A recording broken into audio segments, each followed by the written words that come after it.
就係你希望咧佢係好死。第二佢有得揀。嗱，呢位嘅男士咧就係70幾歲啦，有一個仔，咁個老婆咧就係因為病就已經走咗。咁佢經歷咗太太嗰件事咧，佢就覺得原來咧喺死亡嘅過程同埋死亡嗰陣時候咧，最緊要舒服，唔好搞咁多嘢。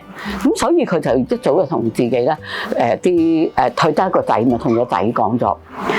但係佢喺度諗，喂，我同仔講咗啫喎，我冇什麼文件可以保障喎。就如果係有一個醫生同佢簽訂呢一份 AMD 咧，咁佢就有咗保障啦。我哋去過一間教會咧去做公眾講座嘅，咁我哋未開始，咁後邊咧有幾位姊妹咧就站啦。